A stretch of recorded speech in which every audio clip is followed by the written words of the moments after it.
I want to go talk to Peterson. Peterson, do you have any comments on the Nazi presence at your protest? The presence of Nazis and white supremacists assaulting people at your protest. Do you have any comment on that? Yeah, I don't like Nazis. Why should your right to freedom of speech trump a trans person's right not to be offended?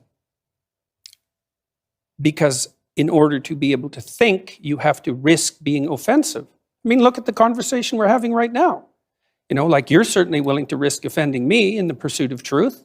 Why should you have the right to do that? It's been rather uncomfortable. Well, I'm very glad I put you on the spot. Well, I'm very glad that I have exercised my freedom of speech. You get my point. It's like you're doing what you should do, which is digging a bit to see what the hell's going on. So and that is what you should do. But you're exercising your freedom of speech to certainly risk offending me. And that's fine. I think more power to you as far as I'm concerned. So you haven't sat there and I'm just trying to work that out. I mean,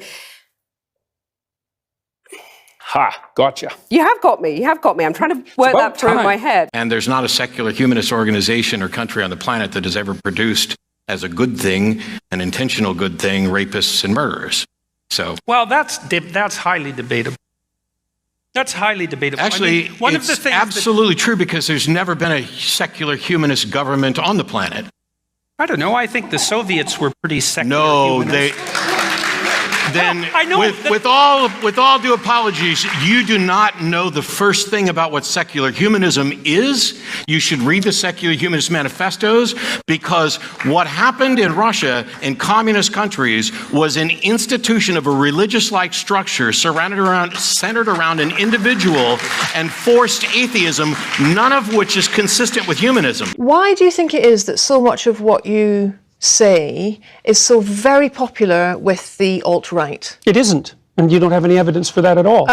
More than the evidence that alt-right people watch this show. Neo-Nite website, Saviour of Western Civilization. Oh, well, that was all taken apart today by a number of Jewish publications, by the way, showing that, first of all, that was all satirical commentary on the part of the alt-right, directed at taking me down, for example. And there was an alt-right article yesterday published saying that I was a Jewish stooge and shill. So this is absolute nonsense, and I don't appeal primarily to the alt-right. There's no evidence for that at all. It's the proclivity of... I never said primarily, Jordan. What I'm interested in is why you think that you get the reaction that you do from the alt-right. Looking at the Cathy Newman documentary. What reaction? Interview.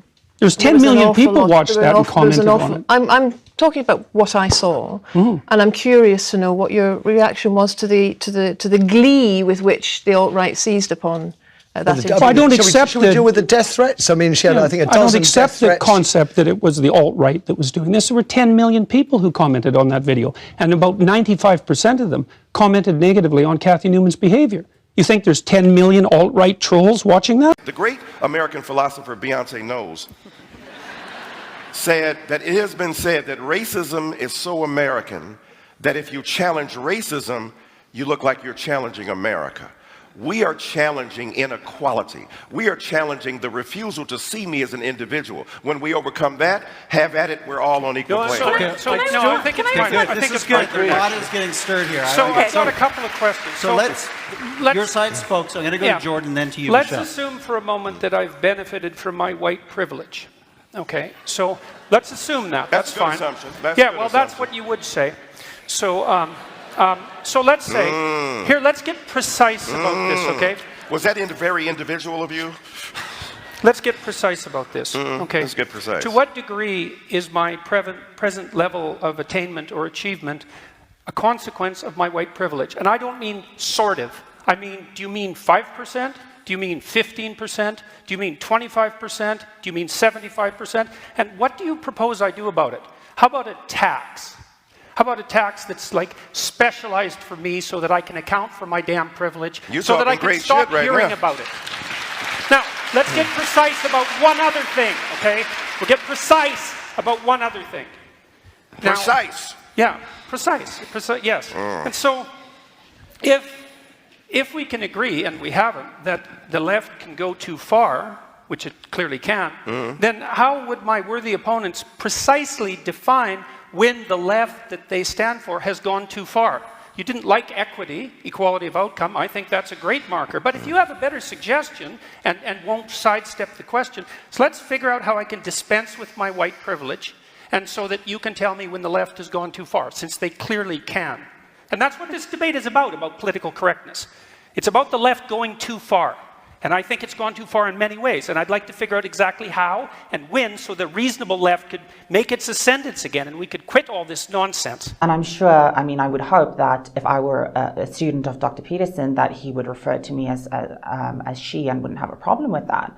But at the end of the day, you know, a personal pronoun preference still is a preference for what language other people use. And at the end of the day, I don't have ultimate control over what Dr. Peterson, what the language he chooses to use, or anybody else for that matters. That's up to them. Okay, let me find out then. Arises, let me find out. If she were a student of yours, what would you call her? She. You would. Okay.